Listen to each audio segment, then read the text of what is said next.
Hey everyone, welcome to another episode of Discover 901, where today we sat down with Lisa Gill, owner of Gill Family Law, to discuss her life, career, and success in law, and also to get a little information about her new space. Enjoy. You were saying that you were thinking about maybe your next video thing because of what you were just discussing as far as like clientele and who you want to work with and things like that. So, yeah, I mean, basically just thinking about if you want to give a higher value of service, if you want to be working at a higher level yourself as far as your skill set, what you're able to offer people, part of that means looking at clients and explaining that those values need to be found in them also. Not having a feeling like you can't give your best performance because the deliverable that you need from a client, they're not going to deliver it timely or in full to where you can give them the best performance, and explaining to them what their part of that is. So that's what I was saying. I think it applies to all business. It would apply to any industry. If you're working with somebody and you're trying to produce video or film content or recording content, you have to explain what you need from them and be able to explain that really expressly, because when it impacts your overall deliverable on your end, they need to know what part they played in it not being where they need it to be. So that's kind of where I'm at with that now, is kind of understanding we've improved a lot and I want to continue to improve. And and when I'm talking to people who have practiced at the highest, echelon as far as their trial work and what they're able to offer a client, that's now my understanding. And I want to focus on that and be very express with clients to explain, here is what is required from you in this process. And if I don't get that thing from you, I can't give you what you're asking of me. And so I think it's very important for people to understand that we have thought through that, and for them to understand what we have done that's different in our dynamic from other firms in order to elevate our practice, our trial practice, what we're offering them. Kind of educating, because I do think we're doing something very different. And when you're doing something very different, you have to explain that and explain, why it's different and what your thought process was into each thing that you have added that other firms or whoever your competitor is does not have. Yeah. So when you were making that point, you were essentially saying you have to have a connection with the person. Yeah. And just be able to work well with them, just given the nature of the subject matter, but it remains true across, many industries. Right. How do you determine that? Like, how do you decide, who would be appropriate to work with and who wouldn't be? That seems like a difficult thing to navigate. I don't think it is. I think you get better at that the more you understand yourself and the more confidence you have in your abilities. You are going to be less likely to sell yourself short once you really realize, to me, it's just an integrity thing. If you're putting your blood, sweat, and tears into it, and the people that work with you are doing that too, you're going to reach a threshold where you're not willing to give that away. And you're definitely, and I'm not just talking about what you charge people, you're definitely not going to give it away to somebody who's not willing to work as hard as you are to the finished product. And then I think the process is really just understanding, because especially high achievers, they're hard on themselves. They think if there's something isn't great, it's because of themselves.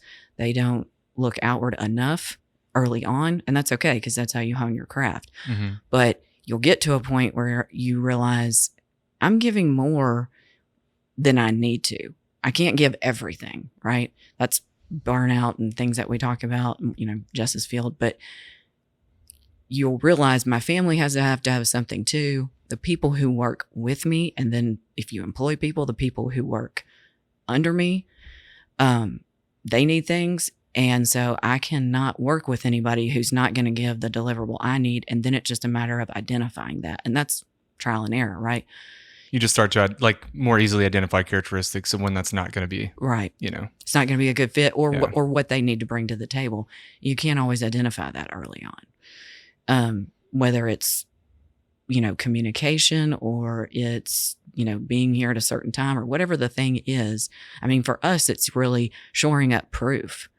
I can't gather other people's proof. That's theirs. I mean, I can subpoena things. I can, gather things that way. But really, I've just gotten, especially now, because everybody's recording everything, and we get a very large volume of information in comparison to when I first started practicing. Is that a good or a bad thing?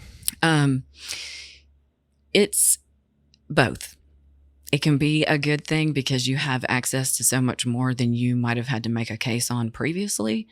But it can be a bad thing because, time is money for us, for everybody really, but really private practice people who bill by the hour, they have a heightened awareness of that.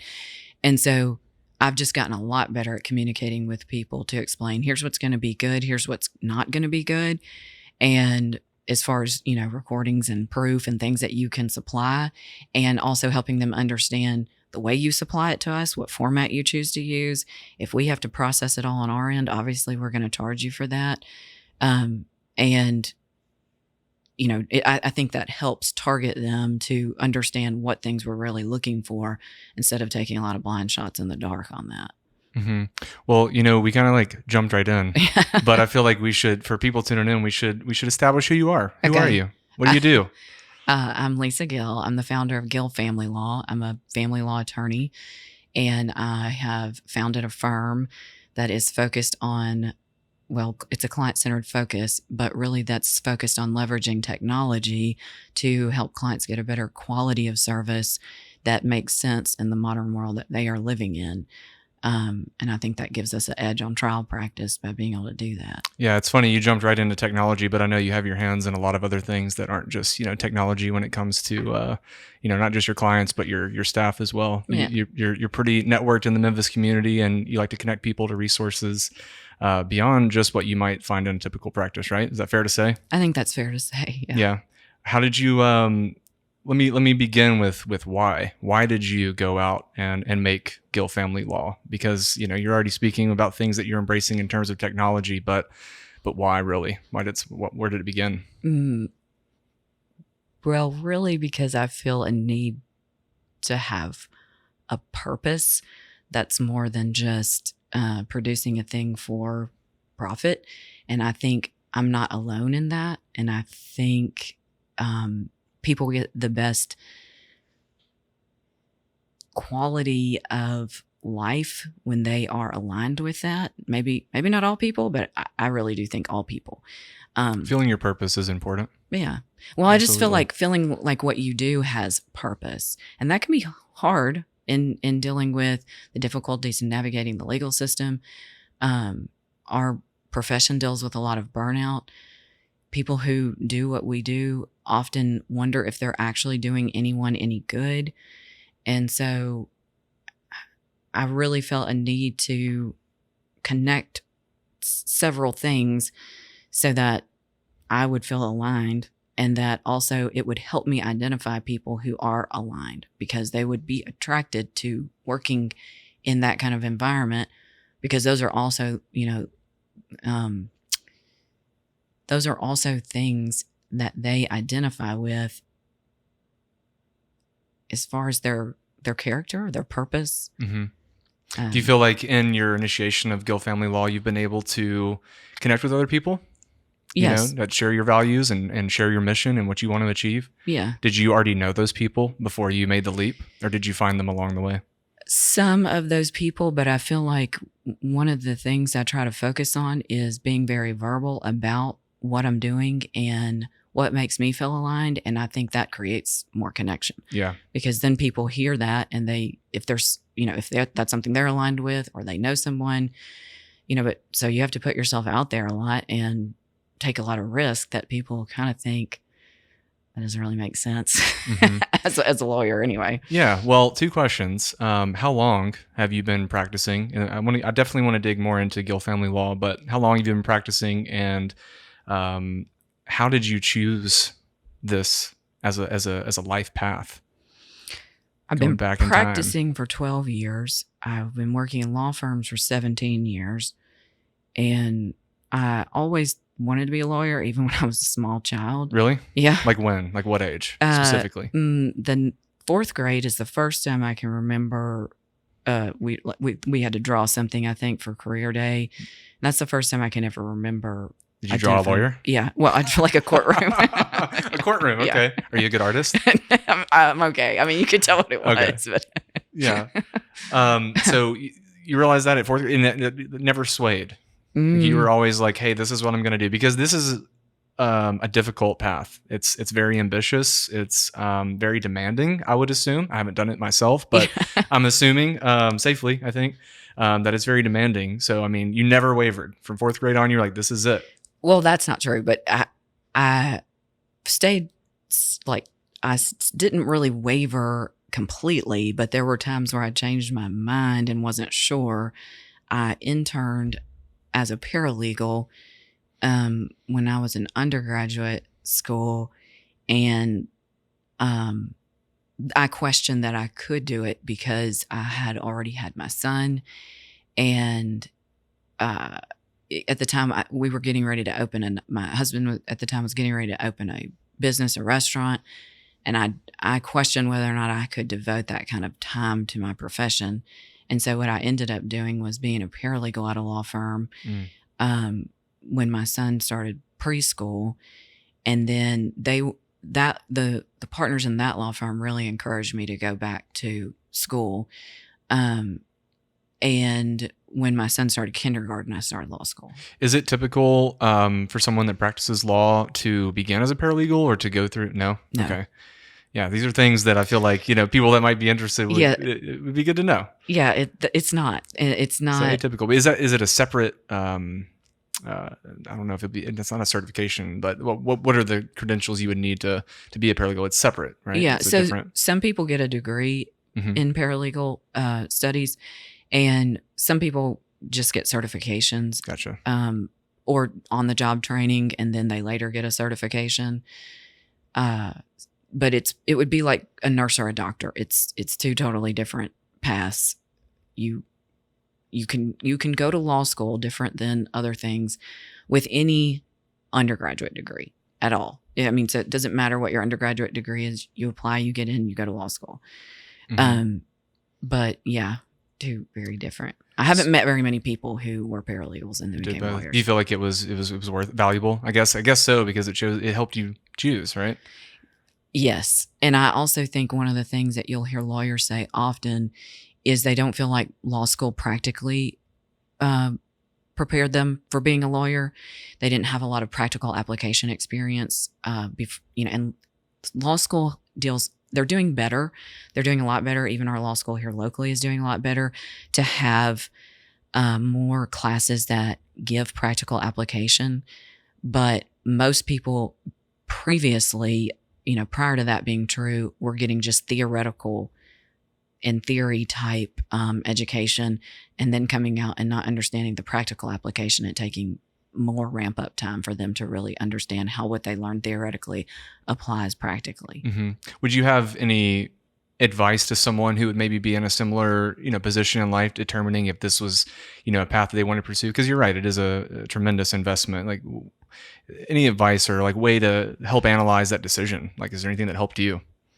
You sounds like you had some good team players. I did. I had really good mentors. So being a part of the right team. And I did trial assistance work, where I was in the courtroom with the lawyers I worked for. So that helped a lot. Well, and the number one thing is find a mentor if you can. And I would hear you say that a lot. Yeah, because it is validating. And, I do think people need that when you work or talk to someone who has already done a thing and they acknowledge that they see qualities in you that they know you could probably do a thing, That's a big confidence booster. Yeah. Well, and self-doubt creates way more failure than actual, not having the skill set. Yeah. Perfect. Capabilities. So, I think that's the biggest thing is finding a mentor and getting the information that only somebody who's already doing it could have. Because that's the other thing you see a lot of people who go to law school not really understanding what being a lawyer is going to entail.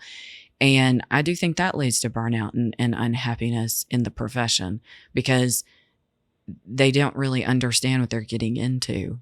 There's a lot of programs now that even high school programs that we have here that allow high school students to come in and shadow lawyers in law firms. And I think that's so important, because they often people don't have any of that information when they're doing this check the box choosing of a profession, right?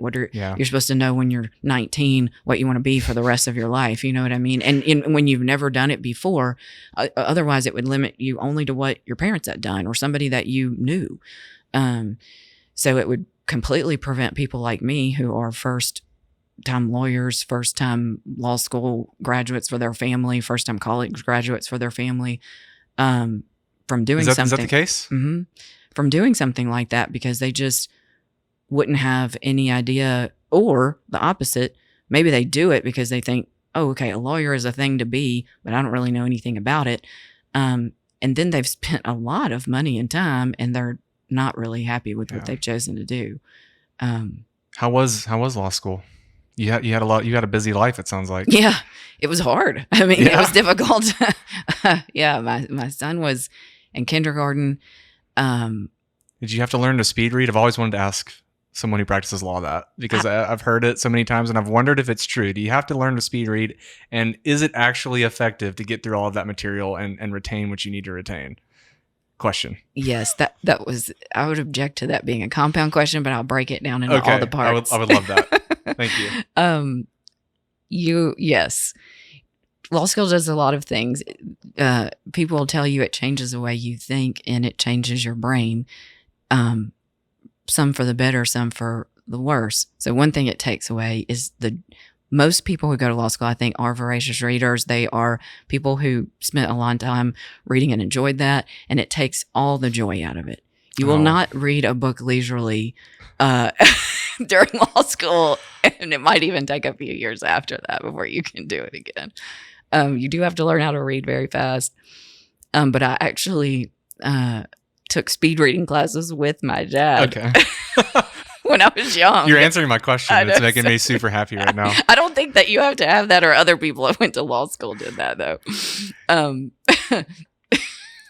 Yeah, it's such a unique skill, and it's like really specific in a way. Like I'm like somewhere in the middle. I'm not quite there, but peripherals, all that thing. Like I don't know. It's so fascinating to me. But it's also, it's not just that. It's not just that specifically. It's how much you have to take in and actually retain and also analyze. So, I mean, it seems like just having to constantly take all that information and look at the world through such an objective lens. You said it gives you things and it takes things away. So I'm sure that makes you incredibly effective, but does it ever have any like sway on or impact on like just the emotional perspective of life? Yes. Yeah. Yeah. Anybody who says it doesn't is not telling the truth. How so? I think anytime you have to be in a processing mode like that,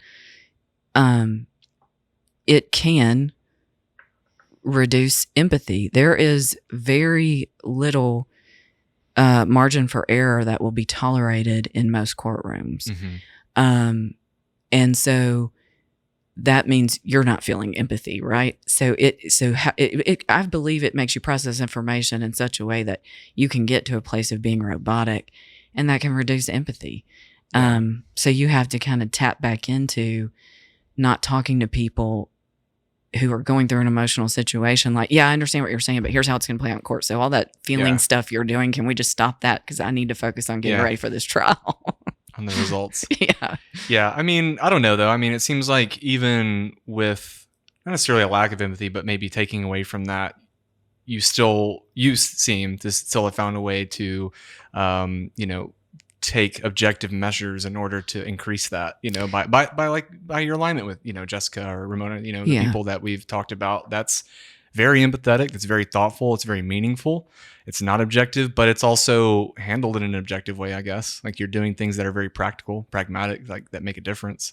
So I don't know, I guess that's something to think about, I guess, for me at least.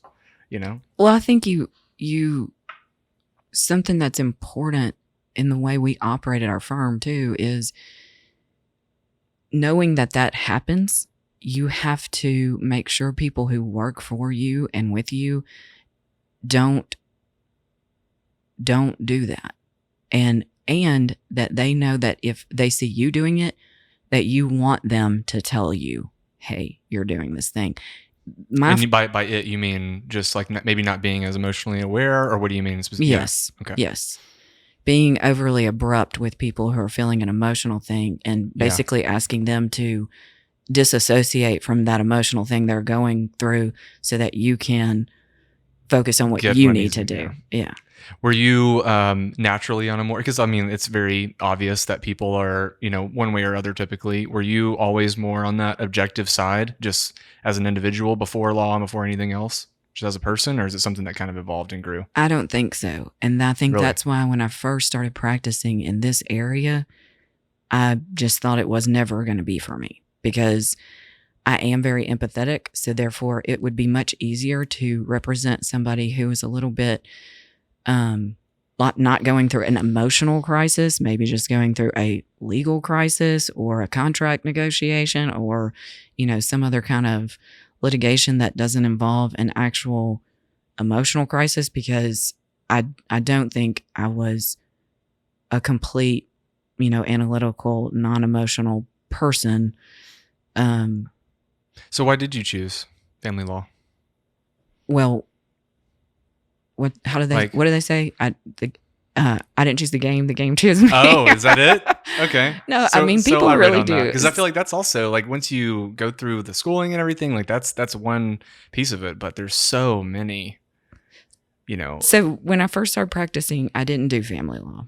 Okay. And then when I accidentally got some family law cases, because they always get trickled down to young associates if somebody does handle them. And what I mean by does handle them, they might take what they would call like a brother-in-law's case, which means just a friend of a friend, but we don't really do family law. We're going to, pass this down to you to handle and help them out. I would try to get away from doing that, and even left my first job because they were giving me so many of them. I didn't want them and went to an entirely different firm to avoid practicing in family law. And then, then I started to get some of those cases at that firm. And then I just thought, I just need to get with somebody where I have a mentor who I can immerse with, and they do nothing but family law, and they can kind of teach me because I don't seem to be able to get away from it. Mm-hmm. And I also... It's funny how that works. Yeah. I went through my own divorce while I was in law school. And... How long was law school? 3 years. 3 years. Mm-hmm. And I started to realize that when I was immersed, I started to, look at other attorneys and realize there's a lot of people practicing family law who don't seem to have ever personally experienced family law. And I think that's important. I still tried to do that. I hope somebody who's experienced does it. Doesn't need to be me, but really would be good if there was somebody doing it, but hopefully it's not me. But then I just have decided it is me. That would be, I think in any industry and in any field, a major selling point.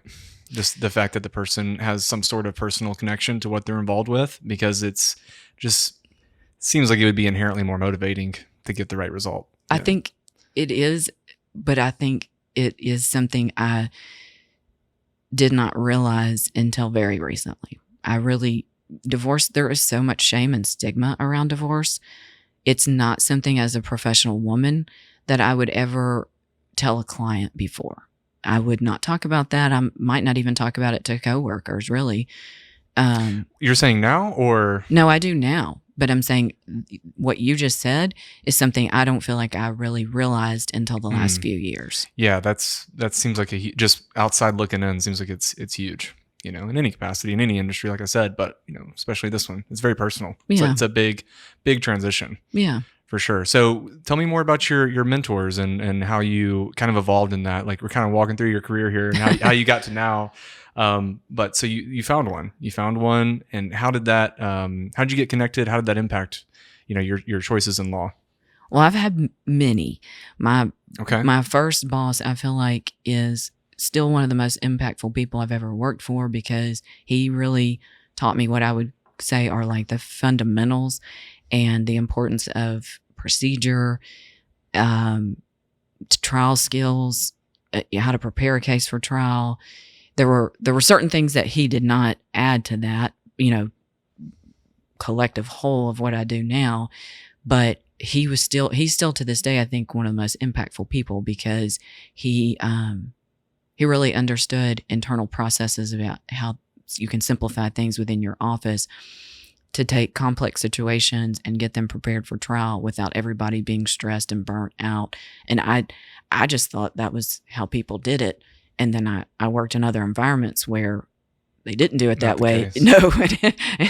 and it was kind of chaotic. Why do you think that is? Do you think it's just a lack of awareness? Maybe not. I wouldn't say experience, because there's plenty of experienced people that don't do things efficiently. Is it just a lack of awareness, or maybe like kind of steering away from embracing, things like technology and things like that?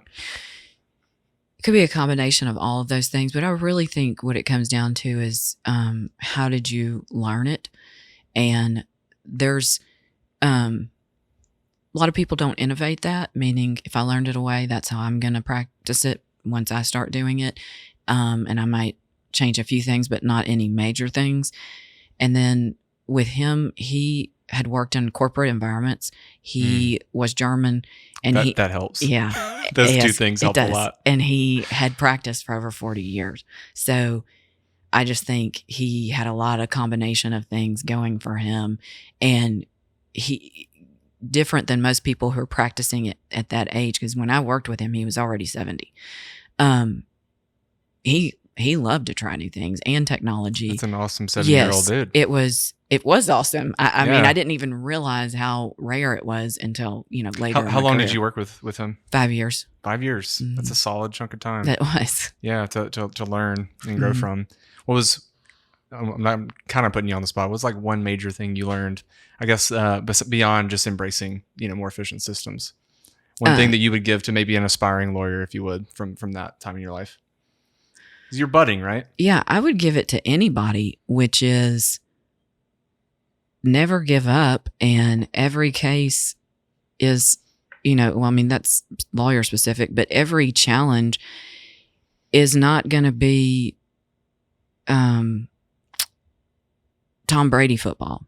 Most challenges are going to be Army football. Most challenges are going to be you're moving small increments to get where you need to go. And that is harder than it is to have some major triumphant event where you really just nailed it. It's going to be a lot of your failures, or what he would call, or a lot of trial lawyers would call, you might win the battle, but that doesn't mean you'll win the war. Mm-hmm. And so you might experience a lot of small losses along the way and still ultimately be victorious in a trial.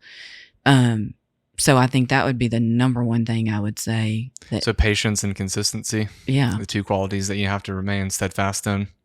That's fair. I think that's true in a lot, but especially, with what we're talking about. So from there, you said many mentors, I'm sure there's a lot. We don't have to go through all of them, but just people worth, mentioning. We don't have to give names or anything like that unless you'd like to, but just some of the highlights. There was another attorney I worked with in that office. She was a female and single mom, and one of her sons was the same age as my son. And so I feel like I learned a lot from her about I was a paralegal there at first. I mean, just realizing, you can do this. It can be done. It might not be easy, but there is a place for you in this career choice. And I feel like she really helped me see that a lot differently than I had before in the prior internship that I had, just because I had a much closer relationship with her than the attorneys that I had worked with in that internship. It was different, hard to explain. So what challenges do you think were maybe unique to being female in law? I mean, I'm assuming that it is a dominantly male field, but I know that has to come with a unique set of challenges. Not to mention you had a family, you had obligations, things to take care of. What were the major things that popped up? Well, I think the biggest thing, and I think that's actually changing. I don't know if it's changing as far as how many practicing attorneys there are, but my understanding is that law school classes are graduating more female students It's awesome. than ever before. I mean, the biggest challenge is what I was saying is finding a mentor, but I don't feel like my mentors necessarily had to be male or female. I do think it helps because if somebody really doesn't understand, well, and specifically, going back to her, she was a single parent. And so it really helped me figure out that if she can balance this, certainly there's some kind of way that I can balance it, and balance going back to law school. Really, it's just somebody who has similar experiences, but that doesn't always, fall in gender categories. So I think there's a lot more pressure on women to feel like they have to be perfect at everything. It's not enough to be a lawyer and a mother. You have to be the mother who also brings the cupcakes like the other mothers and all of those kind of things. And obviously you're going to do some of that and want to do some of that, but you have to learn how to balance that. And also, to me, it's just communication. I didn't start out, I don't think, communicating because really I didn't know how to verbalize that at first when I was feeling that kind of pressure, because it's like an invisible pressure.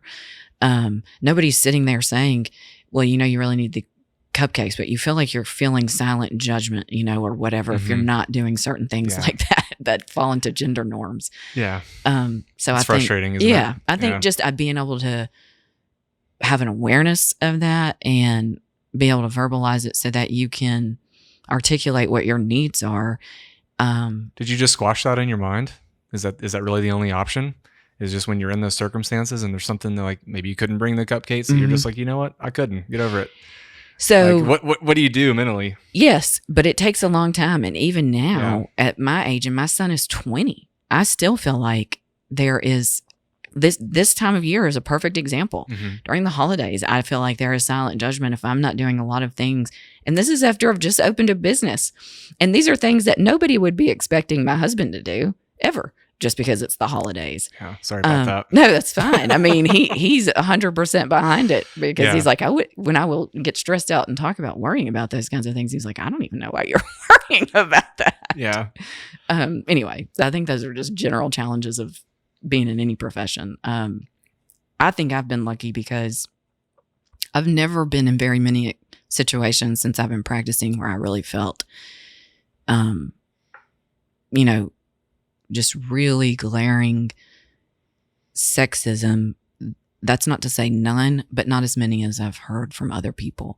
And I have had a female mentor, at every firm I've worked at, and that's not everybody's experience. Yeah. Do you think that that's also because you're maybe a little bit more harder working than the average?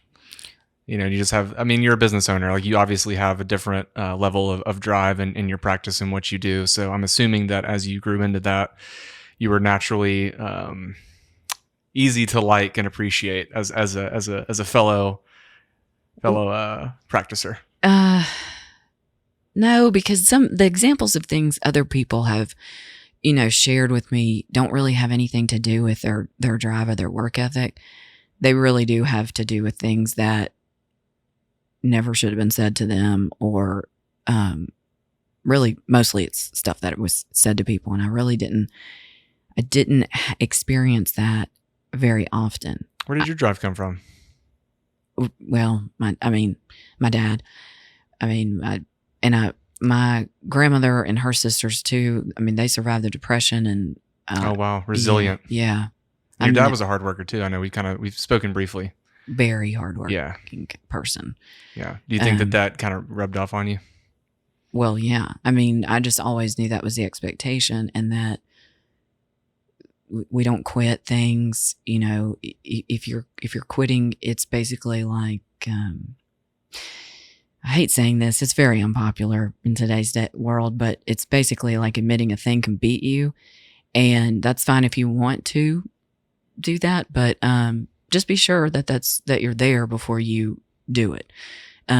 Even from a very young age, I played the violin in this group called Strings or whatever at school. That was probably in the 4th or 5th grade. I think that's the first time I ever wanted to quit something. And I just remember my dad saying, "That's fine, but you'll have to talk to your teacher, and let her know that you want to quit and why you want to quit." And I just thought, I think I cried in my room that entire day thinking, what a jerk. But that one thing really shaped a lot of things for me. And things now, I will quit something that I don't think is serving me, but I examine it in a different way, I think, than, maybe a lot of people. So that tells me that you're naturally just a more introspective person. If you're in 4th grade and your dad gives you an offhanded comment and you spend a day thinking about it and then analyzing it and it shapes your entire future, that means that you're a pretty introspective, internal person. Is that fair to say? Yes, I think that's fair to say. Yeah. Is that true of most people in the field? Or do you think that's kind of subjective? Like maybe some people are more extroverted or introverted? I don't know. I Curious. would love to see data on that. Same. Because I really tend to think that some of the that there's kind of a thing where people seem like they're doing well early on who really are I can't think of what that's called, if it's called Kruger-Dunning or whatever, but it's really because they're overly confident for their lack of skill. And you'll see somebody that I would call almost like a late bloomer who you're not expecting because you thought they were kind of quiet, but then it's obviously because they've been absorbing everything the whole time and now they're dynamic. So I don't know. I would be interested to see that, to know that. Yeah, me too. Yeah. But going in, is there any other people worth mentioning along your career path?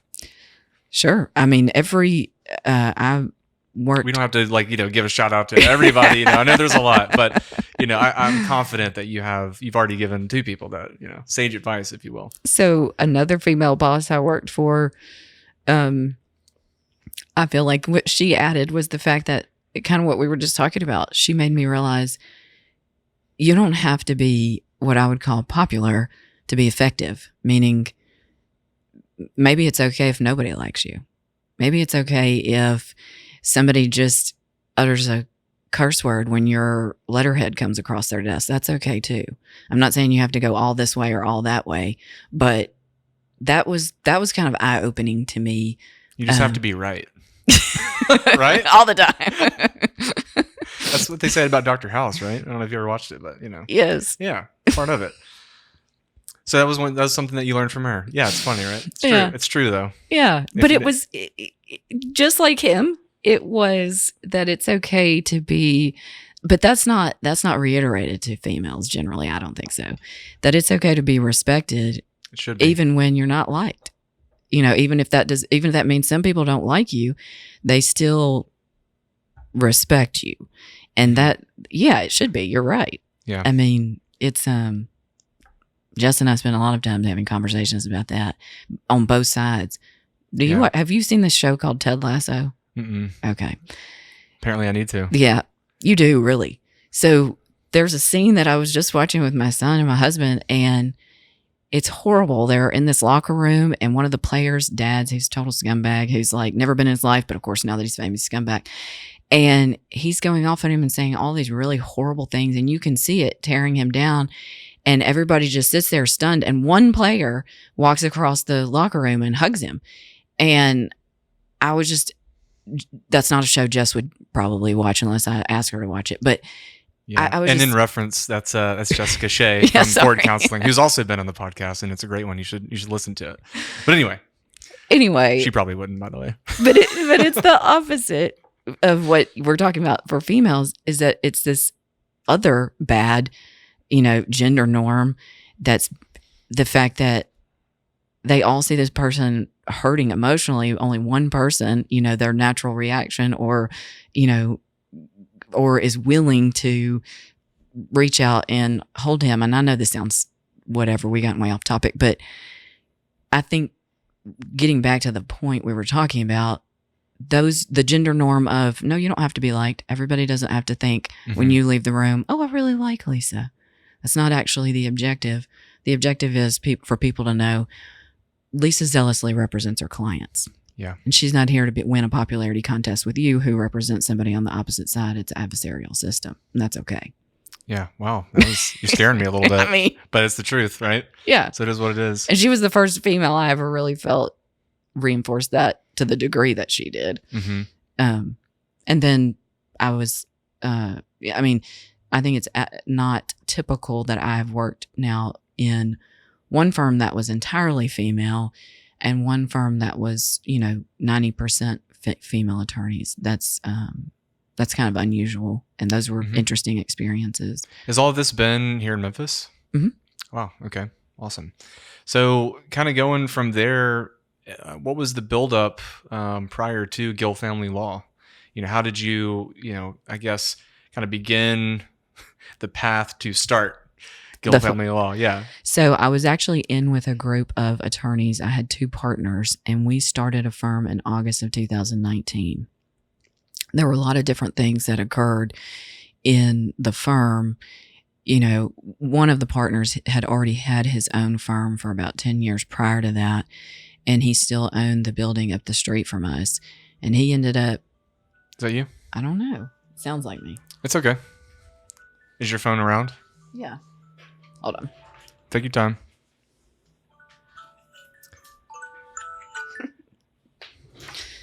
That's just letting me know to take my dog out for the last time of the evening. That's accountability.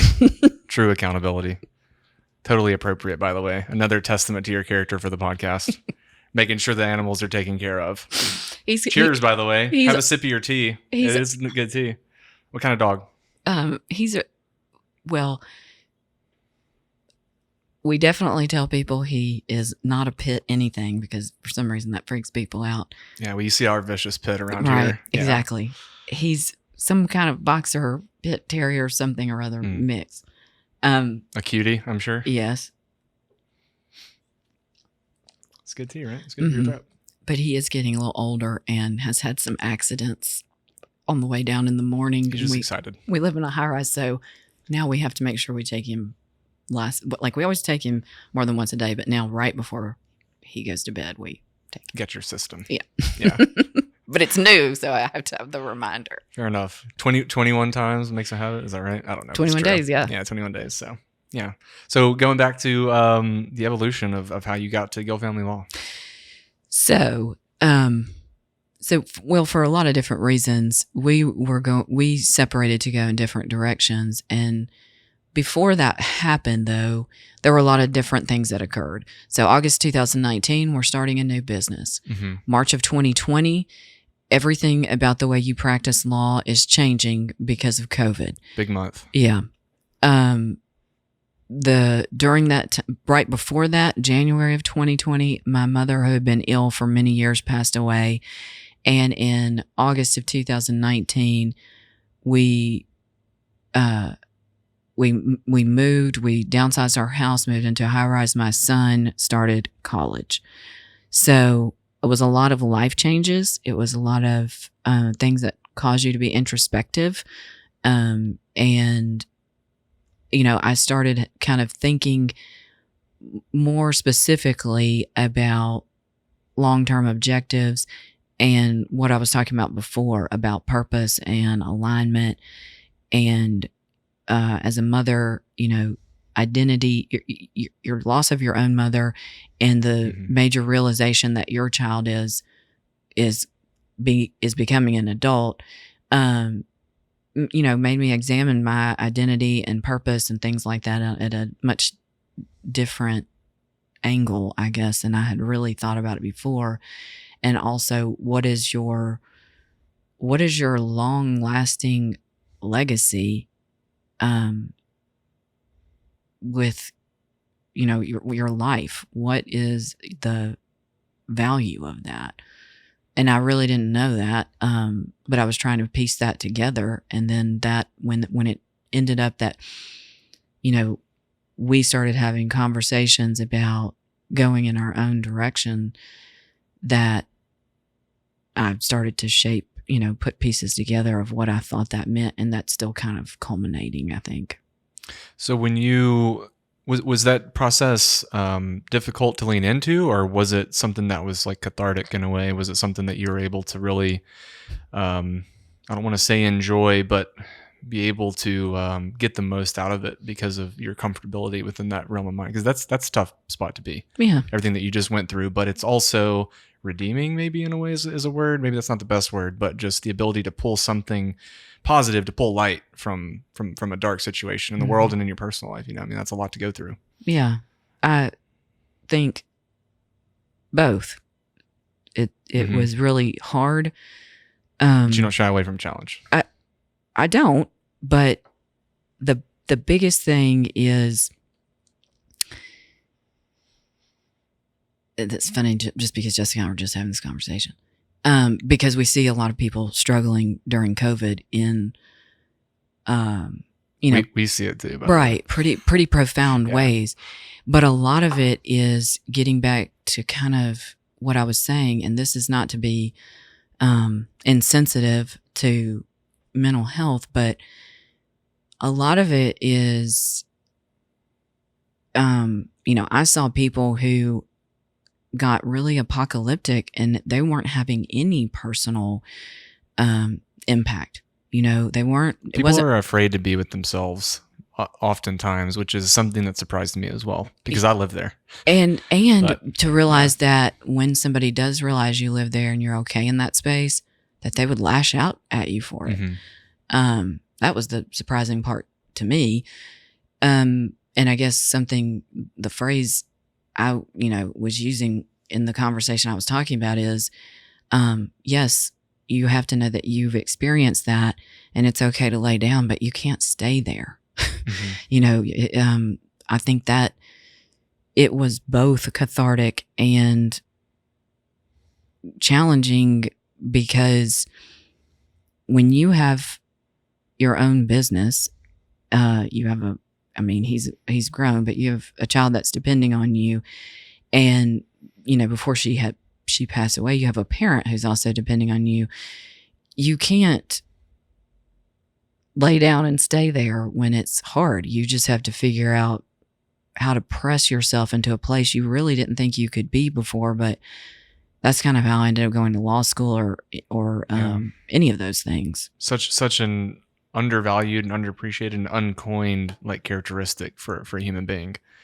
People don't often understand what you just said. I think maybe that's a bold generalization, but that's the way it feels.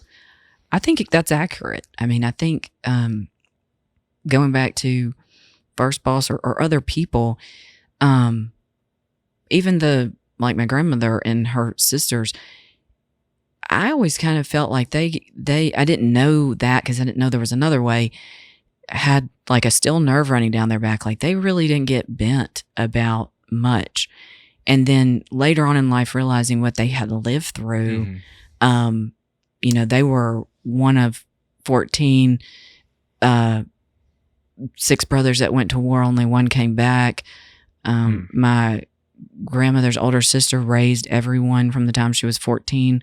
She fell in love with somebody who wanted her to move to New Orleans and never married him and never married anyone because she couldn't leave her mother and her sisters. Their mother did what old Southern people call took to the bed when all of her her boys went to war, never really got out. Yeah. Basically deep episodic depression, and realizing, and you would never have known those women lived through that based on the way they lived their life. They didn't live their life, in my opinion, fearfully or unhappy every day. And I don't know. I realized there's 2 options. And I'm not to say that I haven't had times in my life where I was kicked down, but I just keep figuring out a way to choose life. I don't. Yeah. It's weird. You really find what about yourself, what you truly value when you pull yourself out of a hole like that. And it's really easy to stay there. But if you do and you fight for it, I think you can really determine a lot about yourself. What do you care about? Yeah. What motivates you? It's hard to answer sometimes. I think the other thing that you can determine is I can survive most things. And if you have an attitude that you will get through whatever it is, to me, it changes everything. And you have an attitude that it's, I don't want to get that mixed up or confused, because when I say I will survive most things, that doesn't mean just me, only me. I don't need help. There's no need to, accept mental health resources or seek mental health resources. It's not that. It's the opposite of that. It's when I feel something is getting too much, I become introspective. I examine what I need. I hear myself. Mm-hmm. I don't tell myself, suck it up, throw some dirt on it. I mean, even though mentally sometimes, but you've given yourself enough opportunity as well to find the process that works, because I think that's subjective. I think that's exactly it's different for every person, so it's really important to put emphasis and time into that. And just speaking like in my world, the distractions, just the amount of like our phone, like everything that keeps you away from doing just that. It's so unbelievably abundant. And I watched that evolve in my lifetime. I mean, the internet, all that stuff, like there's so many things that pull you out that you want to be pulled by, that it's really easy to just kind of not look inwards and not look at, how can I deal with something emotionally or, intellectually even, whatever. There's so many things that you can avoid. But you're obviously a person that did set aside the time and put the effort into understanding how you can get through something. So we're speaking specifically, but it's also generally true for everybody, I think, to put that emphasis and that effort into those processes. To hear yourself. Yeah.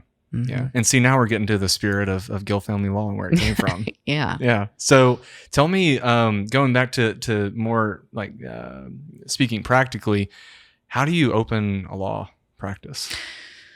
We don't have to go into like all the fine details, but just the rough overview. What are my hurdles? What are my challenges? Oh, okay. Well, I thought you just meant with like high hopes and great intrepidation. But no, I mean literally, practically speaking. I have this idea for a law firm, and I've got the experience. I'm ready to go. What do I do? The first thing you would need to do is just think about your general infrastructure. Can you do it by yourself? I see people that do, and I'm not criticizing them, but family law is very difficult to do as a solo attorney with no... There's so many variables. Yeah, paralegal, no associate attorney assisting you, especially if you're going to do the real trial work, which can be really rapid pace. So I think the first thing is kind of assess what kind of practice you're going to have and what your needs are. Big, technology space, all that kind of stuff. And you build some type of plan as to what your fixed expenses. And then... Is it an LLC? Is that like... You can operate. So any type of professional practice is actually a PLLC or a PC. So professional limited liability company or professional corporation. I don't know that there's any other entity structures outside of those two that most law firms operate. That's the core of what you'd see. Mm-hmm.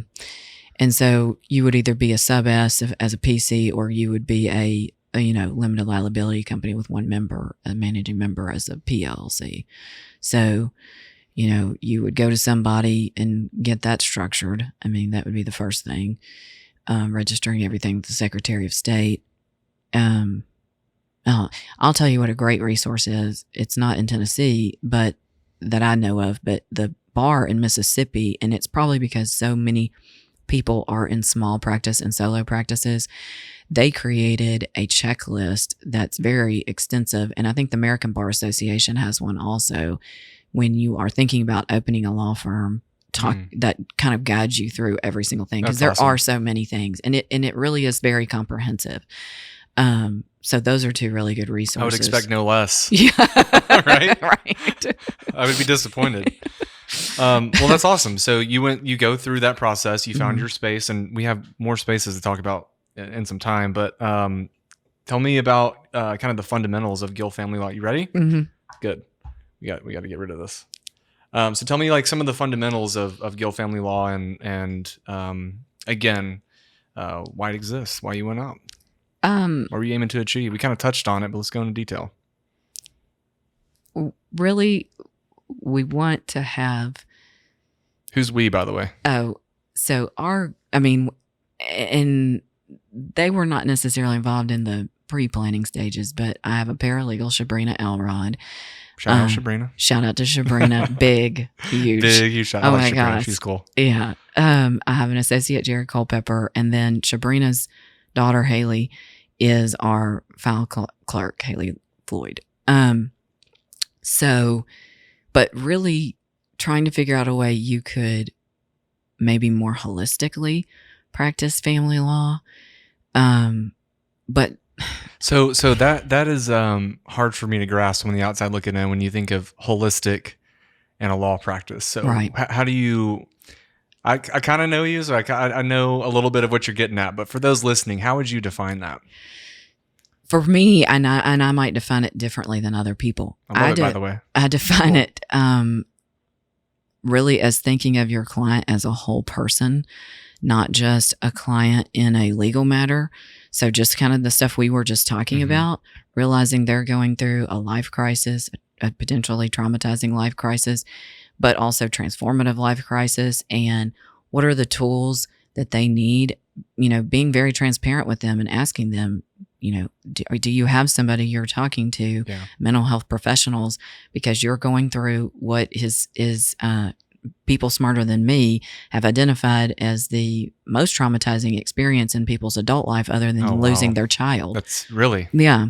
So, have you identified somebody who could act as a therapist? Because something you experience a lot as a practitioner is people are using you as the therapist, but you're not the therapist, you're the lawyer, and they need to make sure that they have identified somebody. If they haven't, helping them with resources of, here's some names of people you could contact. If there's children involved, have you identified somebody who could act as a counselor for your children who's not you or the dad that they can just talk to in a safe space? Helping them identify when, because you can tell when your clients are worn down, when they've been stressing. I mean, they'll send you emails all hours of the night and you know that it's because their anxiety is high, and kind of helping them, talking to them seriously, mental health, but also self-care. Especially when there's kids involved, somebody who's a primary caretaker, they don't have any time like what we were just talking about, right? Because they've got to be on all the time. And the really fun part about going through divorce with small children is when your children are around, you need to pretend everything's okay. Yeah. So are they making any space for themselves? Do they have the ability to do that? Have they identified what I would call your tribe? Have you identified friends and family members that are going to be able to help you with some childcare? Even if you just go sit in a park and drink peppermint tea and you don't really do anything but just have that quiet space, you're going to need that. So let's talk about that. Let's think about the whole thing, because they're not going to be able to help you, going all the way back to the beginning of our conversation, get the deliverables that you need to help them achieve optimal results if they're not taking care of their self-care needs. Yeah. So I think that's one thing I've definitely noticed about you and your practice is that you are, and I kind of mentioned it at the beginning too, is just that you've networked and connected yourself to good resources, and also, other business owners and practices that are in different fields that really share those same values. So I know Ford Counseling is a big one. There's a handful, right? Sumit Yoga is, they're right across the street I from. was curious how to pronounce that. I'm glad you said it. Because it's a name. But a lot of people think it's Summit, but Sumit. And I totally did until I looked at it. I was like, wait, one M. And I thought it was misspelled. And I was like, okay, it's not. All right, we're good. Yeah. They're, I actually go there. And so does my husband, but they are across the street. They're right up the street from where I am now, but they're literally across the street from our new location. And there is a lot of, so we work with mental health professionals as expert witnesses and consulting experts a lot in family law cases. And there is actually a lot of data that shows yoga helps, reduce anxiety. And it's actually often recommended too for children, because children don't have the level of verbal skills. And I mean, I kind of say that laughingly, because sometimes I do think they identify their feelings better than adults, but to really express what's happening. And yoga is something that is different than when they'd be talking, for instance, to a counselor or therapist, but helps them calm and reduces their anxiety when it's like a non-identified stressor. For instance, if both parents are like, everything's great and we're keeping their stable schedule and they're still going to all of their practices, they still feel it, right? Then it's just like what I would call the wall of feeling. Like they can't identify what it is, but they can tell everybody's a little bit stressed. Did you hear about the study where they replaced detention with yoga classes and how amazing the results were? No. I wish I could tell you more specifics than that, but it's totally worth a Google. Yeah. Okay. Yeah, it definitely happened, and it was remarkable. And they replaced what with it? Detention. Oh, detention. Yeah. Yes. So yes, like instead of yes. detention, we're gonna have a yoga class, and the results were like just unbelievable. So yeah, look it up. I'll find it and send it to you. How about that? We'll compromise. But there is a lot of data, yeah. my understanding, that how effective yoga is. Definitely. Well, good. So you do it as well. Helps keep you balanced. Yes. So Sumits, is that right? Okay, Sumits. Who else? I know there's a few, right? Yes, and I'll be honest. There is an acupuncturist who is I'm in a group called Leadership Germantown. I'm now on the executive board of that group. And she actually came and did a demonstration with us. And she does acupuncture for various things. But the biggest thing I would say is that people don't realize how much they are holding stress in their body. And the acupuncture really helps with that as far as the pressure points. Speaking from personal experience, I was 100% a skeptic until I did acupuncture. it. Yeah. And then I did it. And it was actually down there on Highland. I forget Dr. Lee. He's like third generation Chinese medicine. He's, in his 80s himself. And he came up and like, poked me like on my chest. He's like, "Oh, it's your liver." And I was like, and then he, did all these things, and it was undeniable. When I lived in High Point, I went to him. Yeah, legend for sure. And his two daughters, I thought was interesting. A quick aside, they're both neurologists, and so they believe that that's the gateway for traditional Chinese medicine and Western medicine to be married and to become legitimate to one another. So that's why they studied that, and now they're soon to take over that practice, I believe. So that's pretty cool. It is very cool. Yeah, that's cool because they have both sides of it, because they've been doing it since they were kids, right? But it's cool to see that. So definitely some truth to it is what we're getting at here. I know hands that relax the body, right? For what is Tanya? Is that her name? Yes. Yeah, Tanya. I met Tanya one time.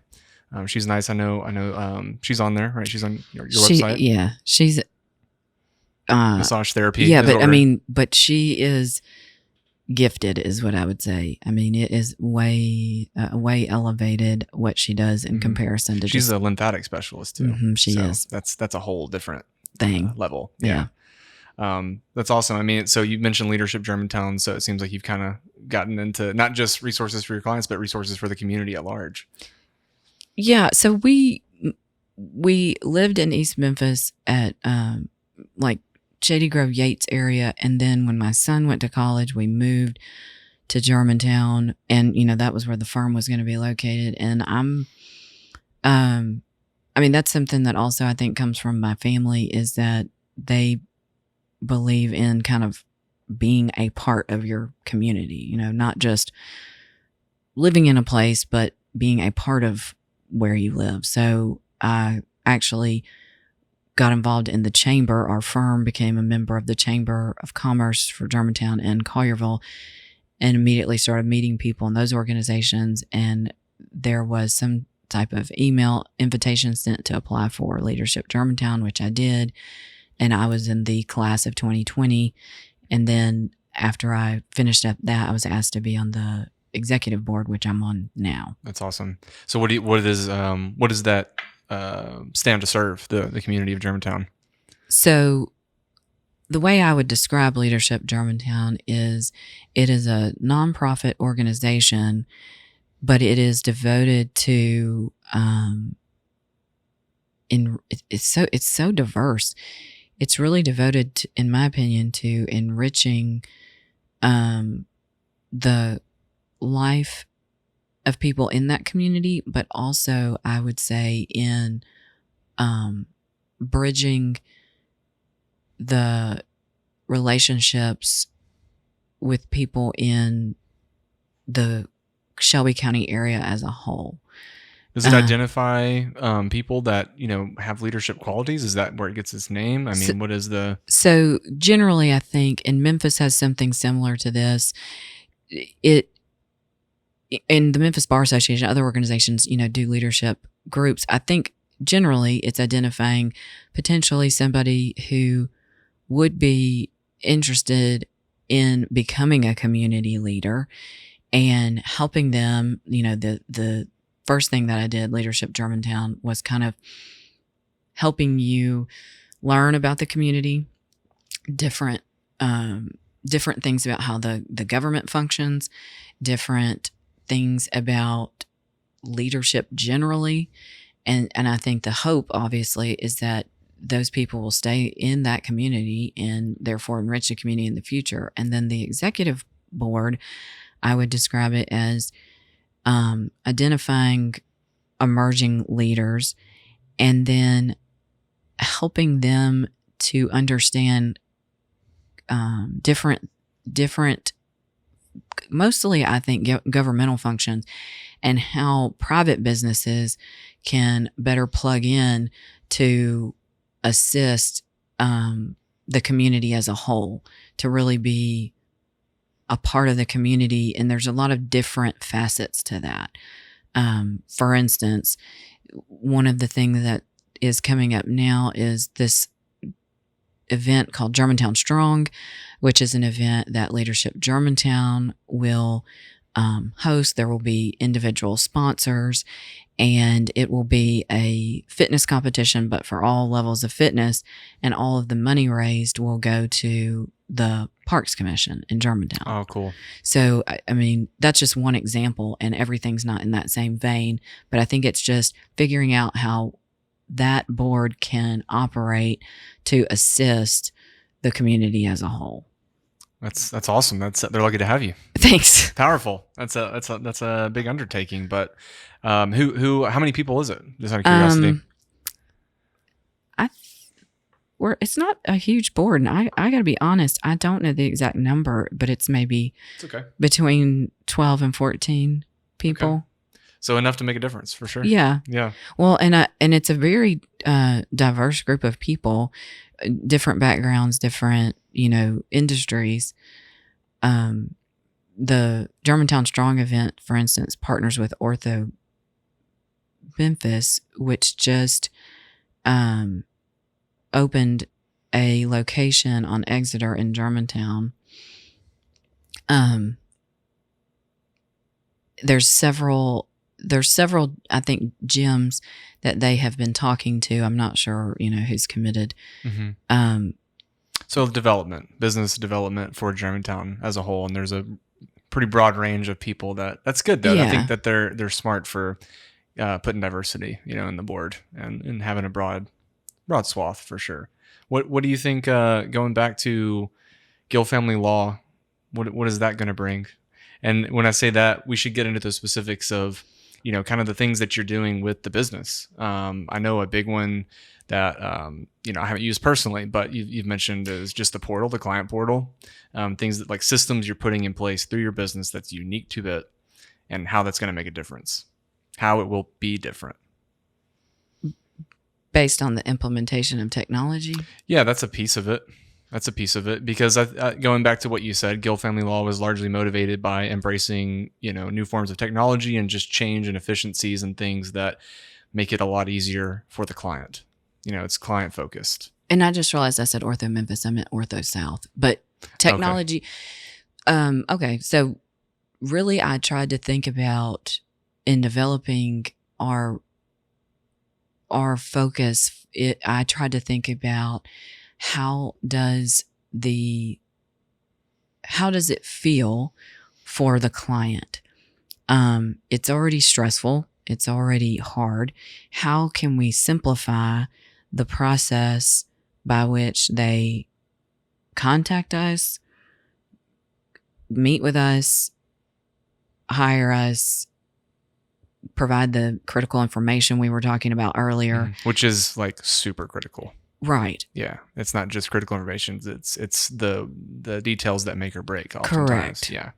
And you're having to process that kind of information very quickly. Often you're dealing with emergency hearings that There's a lot of it, right? Yes. I mean, there's a large volume of information, and it's expensive to process the information.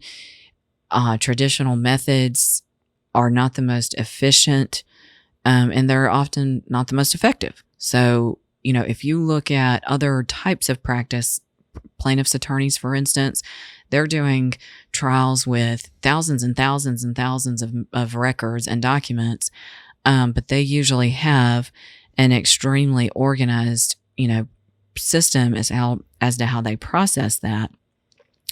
And so really, I talked to local trial attorneys who don't practice in my area and kind of asked them, what is your, how do you process information for these huge jury trials that take a month or longer?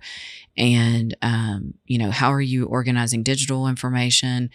Just different things. And, usually they're not getting that information, luckily, directly from their client. That's not necessarily the source. So it's a little bit different. And so then I just tried to figure out, how do I make it the most user-friendly? And then for the people who just are not going to be technologically savvy, how do I help make sure there's a place for them? And what is our process going to be when we are dealing with someone like that, so they don't feel traumatized by us telling them we have to have everything in a digital format or we just can't work with you, which was an option. We could have just done that. Kind of goes back to just, do you work well with that person? Right. And so that's where I started with, which was, I'm just not going to work with somebody who can't do it. And then really, big ups to Sabrina again. It came about that she has a huge heart and felt more like we should be aligned with people based on values and integrity more than just can they produce something in a digital format. I see your logic, but I appreciate hers. Yeah. And that's awesome. So I said, okay, so what is the process? I said, that's fine. But if that's what we're going to do, we need to make it very clear to them that here's what the process is going to be on that. And it costs more. And there's not going to be, anything we can really do about that. And more big heart from her. So now we're adjusting that slightly, where not right now, but in 2022, the three of us, the core members now, would be able to vote if there's somebody we are willing to cut a deal on that. I like that you vote. I love that. It works. Because that's going to be their time. That's going to be their money. And we're not going to do it for somebody who is mean or a pain or whatever, but somebody that everybody, agrees we want to help in that way. And, where we are implementing the technology to make it the least painful for us too. So it's also, an impressive piece of technology. How did you find that from just asking around, or because I'm sure it's software, right? Where did you find it? So I actually, before we formed the first firm, I was talking about with my other two partners, I did all of the tech calls where I would actually meet and do all of the. There's a lot of new case management software platforms. So I would do all of the, tutorials, for lack of a better phrase, where they would go through and talk about their features. Right. And I would be responsible for talking to my partners about it and vetting which one, which software platform we would choose. And so that's how we chose the original platform. And then it has a lot of features, though, that even just in the 6 months that I've been by myself, Sabrina and I have added and started implementing a lot of convenience features to help the clients, especially in the information gathering process. And then we have fine-tuned the way we, our file system, the way we organize things so that they're very easy to locate and effectively implement into an evidentiary hearing strategy, really quickly and very collectively. And then we've gotten a lot better at identifying things to where in a very initial consultation, or even when Sabrina is scheduling a consultation before someone's even hired us, helping them identify, here's what you need to be doing, here's what we're going to be asking you for, so that they are shoring that up at very, very, very early stages. And they have an awareness of it at a very early stage. And we have a process so that they don't feel completely overwhelmed the minute they hire us and we're telling them, hey, we need 100 things from you that you didn't know about. But you got your process figured out. I like it. I also like the balance Sabrina brings. Yes, she does. It reminds me of I think you told a story at some point. I don't know if it was when we were doing interviews or what, but you were talking about how the attorney needs to stay focused and clear and really targeted on the case, of course. But you also need that person that brings them a Coke. Yeah, that was like my first boss at trial. Yeah. And I would help him at trials. Yeah. And he would say, he knew to direct and be like, hey, take care of them. You take care of them. I cannot. Yeah, I have to be over here in the zone doing this, and I can't be interrupted by them. And he also knew those were not even, the same kind of litigants like going through family crisis. But he also knew that every person that goes to trial, including the trial lawyer, although the longer you do it, the more inflappable I think you become, is stressed. So he was like, I don't want they're going to be feeling a lot of things. They're going to be asking a lot of questions that they didn't think about until right at, game time. I just need you to handle that. And similar to her too. That's why they love the paralegal, and they sometimes she seems to thrive. They sometimes don't actually like you because that personal touch is what makes a difference. Well, so speaking of that, what is it like to be a leader in law and as a business owner? It seems like it would provide a unique circumstance. Like, is there anything that you embrace or try to accomplish as a leader and as a business owner? It's one and the same. Yeah. I mean, I think that the number one thing I try to accomplish, it's difficult for me, it might not be for everybody, is to balance being high performing with being human, and to balance being effective with not having to be right all the time. Does that make sense? Yeah. Yeah. I think, this is starting to be an over. Is that like a way, and this could not be, but is that a way of saying choose your battles in a way? Like saying like know when to let it go? Not necessarily about being right or wrong, but just like knowing when to let something be, like when it's important, when it's not. I think it's more like the Pink Floyd lyric, we're programmed to receive, because I'm being serious, because anytime we shut ourselves off to that, we're operating from a place of mental lack, blocked space. You're talking about we're talking about the acupuncture. I think when you get in a leadership role, there is a natural inclination to think, what I'm doing is directing people. And, as long as they'll just listen to what I have to say, because I know more than they, and I'm the owner, I'm the leader, I'm whatever, that everything's gonna be great. And more things are riding on you, right? I mean, you're financing the deal, you're, all that stuff, and the clients are coming to you, and it's your reputation.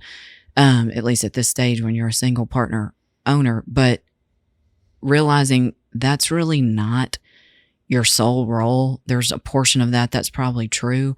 But, for instance, my dad in construction would always say, I never ask the engineers, or I don't ask the architects. I always ask the boots on the ground people. When there's something not going right on a job site, I ask the boots on the ground people, what's the deal here? What's going wrong? And he was like, they can identify it like that. They don't need an engineering degree. And this is no offense to engineers or architects. But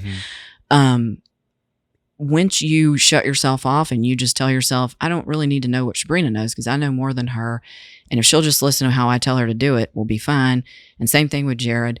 Then you are really setting yourself up for something not good, I feel like. Yeah. So well, you're definitely not going to embrace your full potential.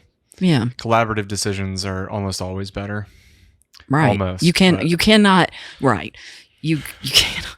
We're gonna veer way off the road. So I'm gonna keep it right here. But Yeah. you cannot be omniscient and omnipresent. So Well, it's also it's difficult to find people that you can have that level of interaction with professionally and as coworkers, and even more difficult that have the technical ability, but also the emotional and mental and intellectual, like, side of what's important and like how you got to that. It's a hard thing to find. I agree, but I do really believe something that I've learned from talking to people throughout the process of owning the prior firm and challenges that I experienced there. Mentors that I have, when I would be talking to them about certain things, they were like, technical skill is one thing. Technical skill can most of the time be taught. They were like, you hire for values. Yeah. Because if the person's values and integrity are not aligned with how you think, doesn't matter how good they are. It doesn't matter Not how at good all. they are. Yeah. And the converse is true. If they have that but don't have the skills, like what you were just saying, it can be given. Yeah. It can be learned, Mhm. and it will be better in the long run. Even if it's like a front-loaded investment of time with that person, always worth it. Just my opinion. But they'll value your time, because Yeah. that's the other thing. Somebody who doesn't have the skill set and you're trying to help, but they don't value the help, they're going to be a waste of your time. Yeah. Always. And somebody who values it and wants to, improve, even if they're not starting at the same level of skill set as a person next to them, they will jump way past that person. It's I don't know how to explain it, but Well, so I want to talk about the new space. But before we do that, one profound question, and that's if you had one thing you could accomplish with Gill Family Law. It could be anything. It could be personal. It could be as a team. It could be within the community. It could be with your clients. Not that all of those things aren't important. If there was one thing, what would it be? if I could accomplish one thing, it would be that people would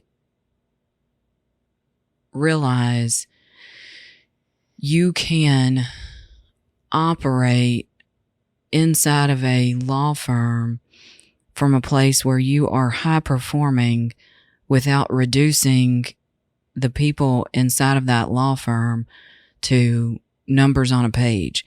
And if you are successfully able to do that, you will generate more clients and more people desiring to work with you than you could ever generate the other way.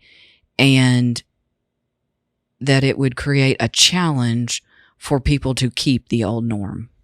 I love how you took all of the things that I said and like bundled it into one answer, because I thought that was going to be impossible. Super impressive and well said.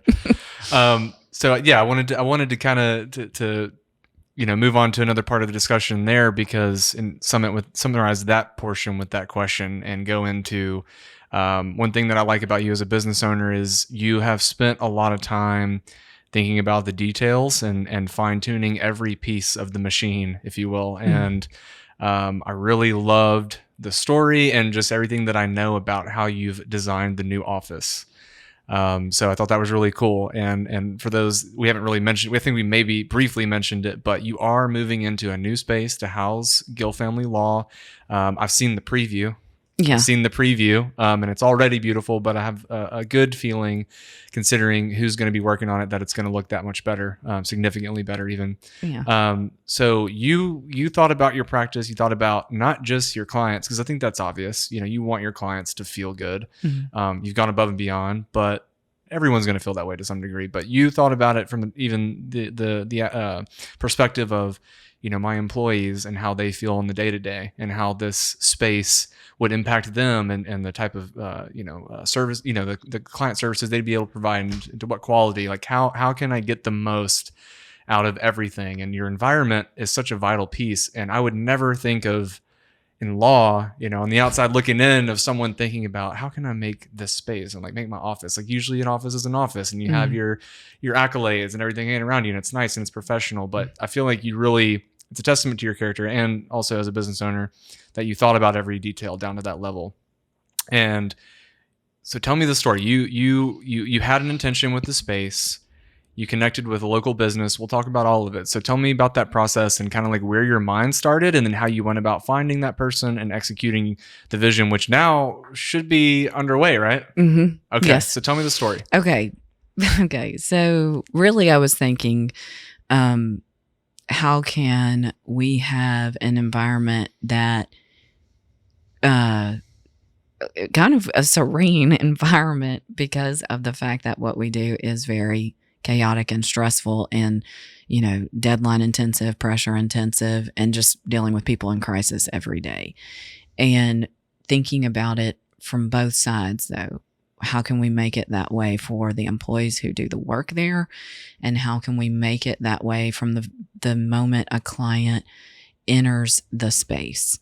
And the biggest thing that I thought about from a client's perspective is, discretion, privacy, and then also just the environment, period. An environment not feeling sterile, an environment not feeling like a traditional office environment, an environment that felt more almost like a spa or a home even. Mm-hmm. Comfortable. Yeah. And so I was, kind of talking about the concept with Elaine Clayton, who does my hair. She owns Salon 387 downtown, and that's one on Main, mm-hmm. Main, right? Yeah, on Main, the south above side. Stocking Bell. Mm-hmm. Yeah. Okay. I feel like I had some students that worked there.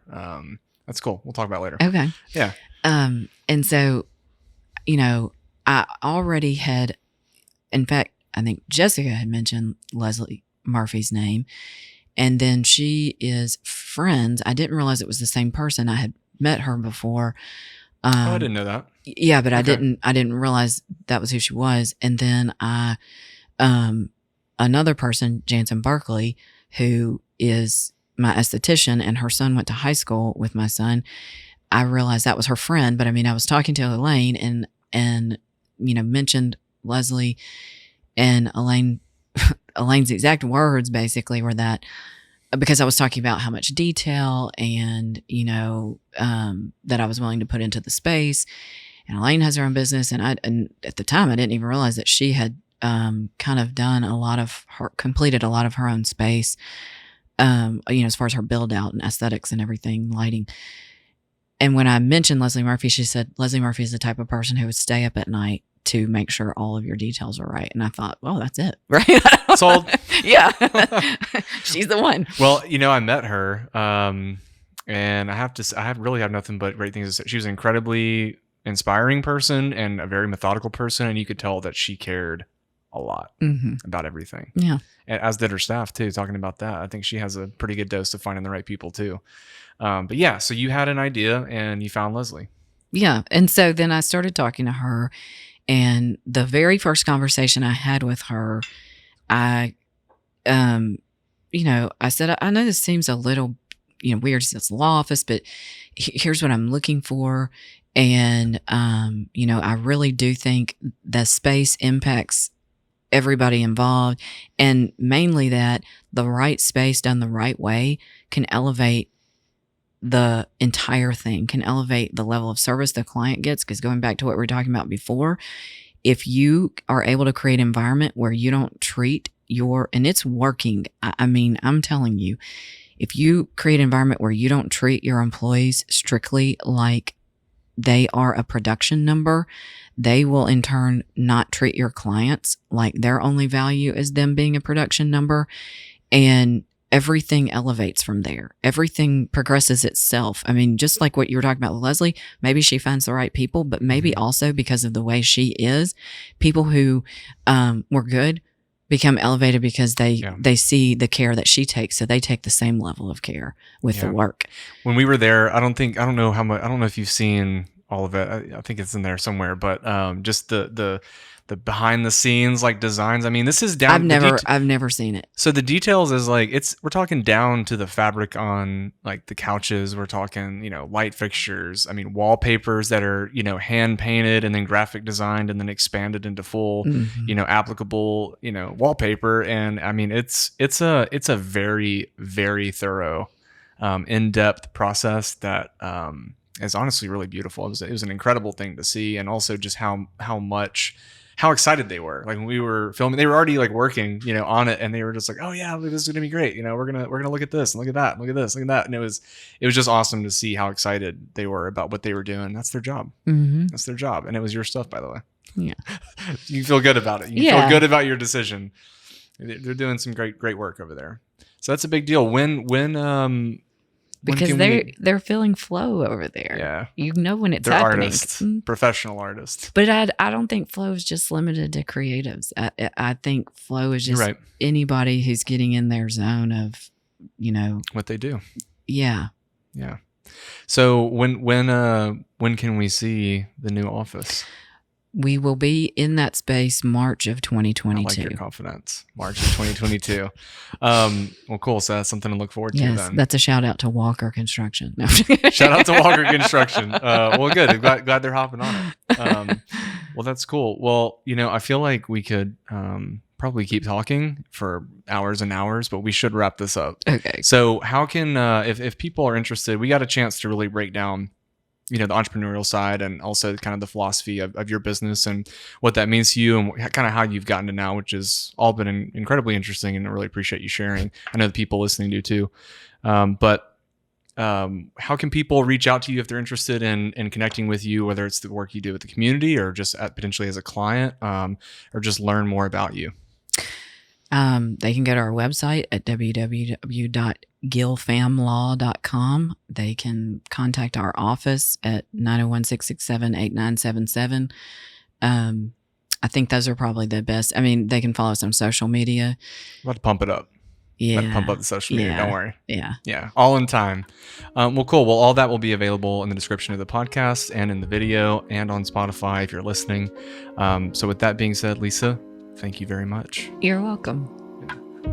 Thank you guys for tuning in. If you'd like to catch more of our content, you can check it out on our YouTube channel, youtube.com/Station 8 Productions, or you can visit our website at station8productions.com. Thanks.